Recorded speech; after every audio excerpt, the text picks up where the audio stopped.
आज फिर से एक बार बात करने वाले हैं कानून के बहुत ही महत्वपूर्ण विषय पर, जो कि है बेल। बेल क्या होती है, बेल क्यों फाइल की जाती है, बेल एप्लीकेशन क्या होती है, ये सारी चीज़ें इस वीडियो में डिस्कस करेंगे। तो चलिए शुरू करते हैं बिना किसी देरी के। सबसे पहले बात करेंगे बेल होती क्या है। बेल का अर्थ है कोई अदालत किसी आरोपी को अस्थायी रूप से रिहा कर दे, लेकिन कुछ शर्तों के साथ रिहा करेगी। क्या शर्तें होंगी कि मान लीजिए कोई अदालत आपको बेल दे रही है, तो पहली शर्त होगी कि आप प्रत्येक तारीख पर उस अदालत में उपस्थित रहेंगे। दूसरी शर्त होगी कि आप किसी भी साक्ष्य को टेम्पर नहीं करेंगे, छेड़छाड़ नहीं करेंगे।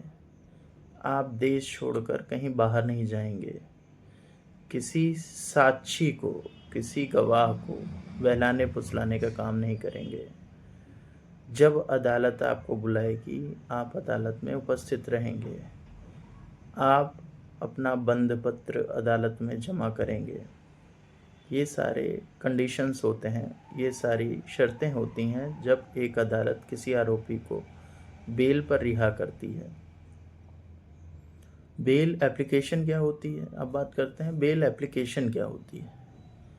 बेल एप्लीकेशन एक रिटन एप्लीकेशन होती है, एक लिखित प्रार्थना पत्र, जिसमें सारी चीज़ें मेंशन होती हैं। अपराधी का नाम मेंशन होता है, किस धारा में उस पर एफआईआर हुई है ये मेंशन होता है, ग्राउंड ऑफ बेल मेंशन होती है, किस आधार पर उस आरोपी को बेल दिया जाए, क्यों बेल दिया जाए, और वह सारी शर्तें की लिखता है उस बेल एप्लीकेशन में कि वह कभी देश छोड़कर नहीं जाएगा, बंद पत्र जमा करेगा, जब भी अदालत बुलाएगी अदालत में उपस्थित रहेगा। ये सारी चीज़ें उस बेल एप्लीकेशन में लिखी होती हैं। अब बात करते हैं बेल कितने प्रकार की होती है। बेल तो मुख्यतः 3 प्रकार की होती हैं। फर्स्ट है रेगुलर बेल, दूसरा है एंटीसिपेटरी बेल और तीसरा है इंटरिम बेल। रेगुलर बेल क्या है? रेगुलर बेल है जब कोई आरोपी, जिसके लिए कहा गया है कि इसने कोई अपराध कारित किया और एफआईआर के बाद उसको जेल भेज दिया गया है, तो उस आरोपी के बिहाफ पे कोई प्रार्थना पत्र प्रथमतया तो मजिस्ट्रेट के यहाँ फाइल होगा। मजिस्ट्रेट अगर उस एप्लीकेशन को रिजेक्ट करता है तो सेशन जज के यहाँ फाइल होगा। सेशन जज रिजेक्ट करता है तो हाई कोर्ट में फाइल होगा। हाई कोर्ट रिजेक्ट करती है तो सुप्रीम कोर्ट में फाइल होगा। तो मुख्यतः तो कई बार ऐसा देखा गया है, मान लीजिए कोई संज्ञेय अपराध किसी व्यक्ति ने कारित किया हो, जैसे 302 में, 376 में, पॉक्सो में, SC/ST में, तो यदि सफिशिएंट एविडेंस है, यानी साक्ष्य दिख रहे हैं, प्राइमा फेसाई ऐसा लग रहा है, प्रथम दृष्टया ऐसा महसूस हो रहा है कि किसी व्यक्ति ने कोई अपराध कारित किया है, तो मजिस्ट्रेट उस बेल एप्लीकेशन को रिजेक्ट कर देता है। तो उससे ऊंची अदालत में प्रार्थना पत्र डालनी पड़ती है, जो कि है सेशन कोर्ट। सेशन कोर्ट में बेल एप्लीकेशन फाइल की जाती है। सेशन कोर्ट हियरिंग के बाद डिसाइड करता है कि उस अपराधी को बेल देना है कि नहीं देना है। ऐसा क्यों है? क्योंकि अपराध 2 प्रकार के जो कानून में प्रोवाइडेड है, अपराध 2 प्रकार के प्रोवाइडेड है। पहला बेलेबल, दूसरा नॉन बेलेबल। बेलेबल अपराध की श्रेणी में जो आते हैं, जो अपराध आते हैं, उसमें प्रावधान यह है कि वो एक एप्लीकेशन मजिस्ट्रेट के यहाँ फाइल होगी और मजिस्ट्रेट उसको बेल दे देगा। और नॉन बेलेबल ऑफेंस में तो पुलिस अरेस्ट ही कर लेती है। अक्सर ऐसा देखा गया है कि पुलिस उस अपराधी को अरेस्ट कर लेती है। तो अरेस्ट कर ली और जेल भेज दिया तो रेगुलर बेल फाइल हुई। लेकिन अभी माननीय सर्वोच्च न्यायालय का जजमेंट है कि चाहे बेलेबल ऑफेंस हो या नॉन बेलेबल ऑफेंस हो, यदि जिस अपराध में 7 वर्ष से अधिक सजा का प्रावधान है, सिर्फ उन्हीं सजाओं में सिर्फ उन्हीं परिस्थिति में पुलिस जो है एक्यूज्ड को अरेस्ट करेगा, आरोपी को अरेस्ट करेगा। जिन अपराधों में 7 वर्ष से कम सजा का प्रावधान है, उसमें अपराधी को अरेस्ट नहीं किया जा सकता, आरोपी को अरेस्ट नहीं किया जा सकता। तो सेशन कोर्ट में बेल एप्लीकेशन फाइल हुई, सेशन कोर्ट में बेल अगर रिजेक्ट होती है तो हाई कोर्ट में फाइल होती है। High court most of the time bell grant कर देती है। तो ये बात है रेगुलर बेल की। मान लीजिए हाई कोर्ट ने बेल ग्रांट की तो बंद पत्र यानी श्योरिटीज जमा करनी होती है ट्रायल कोर्ट में, जहां आपका ट्रायल चलना है, आपका मुकदमा चलना है। बंद पत्र जमा करने के बाद रिहाई जेल जाती है, रिहाई बनकर जेल भेजा जाता है, रिहाई बनाकर जेल भेजा जाता है और वहाँ से आरोपी की ज़मानत हो जाती है। लेकिन एक बात बहुत ही महत्वपूर्ण है, जानना आवश्यक है कि मात्र जमानत हो जाने से कोई भी मुकदमा समाप्त नहीं होता। यदि किसी आरोपी की जमानत हो गई, उसके बाद उसका ट्रायल स्टार्ट होता है। ट्रायल में हर पेशी पर, हर तारीख पर उस आरोपी को उपस्थित होना होगा। उसके बाद दोनों पक्षों की तरफ से कंप्लेनेंट और एक्यूज पर्सन्स की तरफ से अपने अपने एविडेंस प्रोड्यूस होंगे। वो प्रोसीजर है, वो मैं बाद में किसी वीडियो में डिस्कस करूँगा। दूसरी बेल होती है एंटीसिपेटरी बेल। एंटीसिपेटरी बेल तब फाइल की जाती है कि मान लीजिए कोई एफआईआर हुई और कॉग्निजेबल और नॉन बेलेबल ऑफेंस में कोई एफआईआर दर्ज है और ऐसा प्रतीत होता है कि पुलिस उस व्यक्ति को अरेस्ट कर लेगी। तो अरेस्ट करने से पूर्व एंटीसिपेटरी बेल एप्लीकेशन फाइल करके अरेस्ट होने से पहले जमानत ली जा सकती है। लेकिन उसका भी प्रोसेस है। पहले anticipatory bail application lower court में फाइल होगी,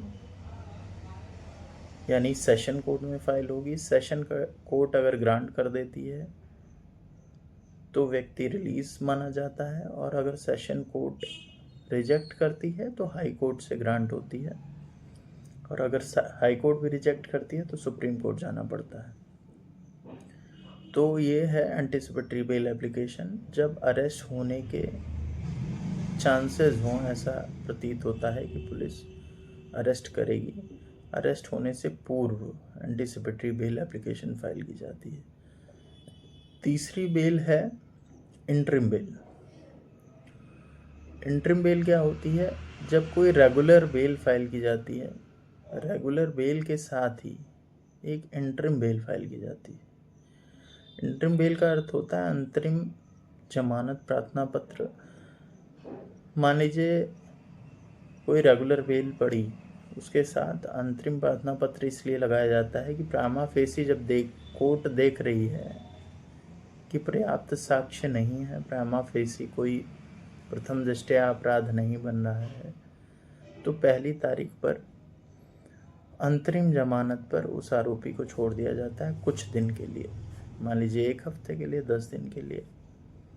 उसके बाद रेगुलर बेल पे सुनवाई होती है। रेगुलर बेल अगर ग्रांट हो जाती है तो वह आरोपी प्रॉपर बेल पर रहेगा, और अगर रेगुलर बेल रिजेक्ट की जाती है तो उसको फिर से सरेंडर करना पड़ता है। तो ये 3 प्रकार के मुख्यतः बेल एप्लीकेशन होती है। अब बात करेंगे कोर्ट कब बेल देती है, किस परिस्थिति में कोर्ट बेल ग्रांट करती है। कोर्ट सबसे पहले प्रथम दृष्टया अवलोकन करती है कि अपराध की प्रकृति क्या है, अपराध किस नेचर का है, एफआईआर में किस तरह से कंटेंट्स लिखे गए हैं, किस तरह के एलिगेशंस लगाए गए हैं। दूसरी बात, यदि साक्ष्य हैं, गवाह हैं, बयान हैं, सभी चीज़ों का अवलोकन किया जाता है कि जो अपराध करने का आरोपी पर है और जो गवाह और बयान हैं, क्या उसका समर्थन करते हैं और किस प्रकार से समर्थन करते हैं। बयान में कंट्राडिक्शन तो नहीं है, समय, दिनांक, किस परिस्थिति में वो अपराध कारित हुआ है, ये सारी चीज़ें अदालत अवलोकन करती है। उस आरोपी के नेचर का अवलोकन करती है, किस प्रकार का व्यक्ति है, पहले किसी प्रकार का आपराधिक इतिहास तो नहीं रहा है। मान लीजिए अदालत उस आरोपी को बेल दे देती है तो देश छोड़कर तो नहीं भाग जाएगा, प्रत्येक तारीख पर कोर्ट में उपस्थित रहेगा, साक्ष्य को टेम्पर नहीं करेगा, किसी गवाह को बहलाने फुसलाने का कार्य नहीं करेगा। ये सारी चीज़ें बेल ग्रांट करने से पहले कोई अदालत अवलोकन करती है। यदि अदालत पाती है कि ये सारे कंडीशंस उस आरोपी के फेवर में हैं, तो अदालत बेल ग्रांट कर देती है। एक कहावत भी है, bail is the rule, jail is the exceptions. तो बेल तो रूल है, लेकिन प्रत्येक परिस्थिति में नहीं। अपराध की प्रकृति देखी जाती है कि कोई जघन्य अपराध तो नहीं कारित हुआ है जिसमें बहुत निर्मम तरीके से, कई बार देखा है हम लोगों के पास बेल एप्लीकेशंस आती हैं तो हमने देखा है कि कई बार जघन्य तरीके से अपराध कारित किया गया है, टुकड़ों में काट के, बोरी में भर के। मैं यहाँ पर क्लियर डिस्कस नहीं कर सकता हूँ। तो उस परिस्थिति में बेल ग्रांट करने में कोर्ट थोड़ा हेजिटेट करती है। तो ये सारी बातें थी, थोड़ा सा प्रिसाइज करके अपनी बात आप लोगों तक पहुंचाने की कोशिश की है। आई होप आप लोगों को बेल एप्लीकेशन के बारे में थोड़ा बहुत ज्ञान, थोड़ी बहुत बातें मैं आपको बता पाया हूँ। यदि आपको बेल एप्लीकेशन का ड्राफ्ट चाहिए, किस तरीके से बेल एप्लीकेशन ड्राफ्ट होती है, इसके बारे में कंटेंट चाहिए तो आप कमेंट करिए कमेंट बॉक्स में।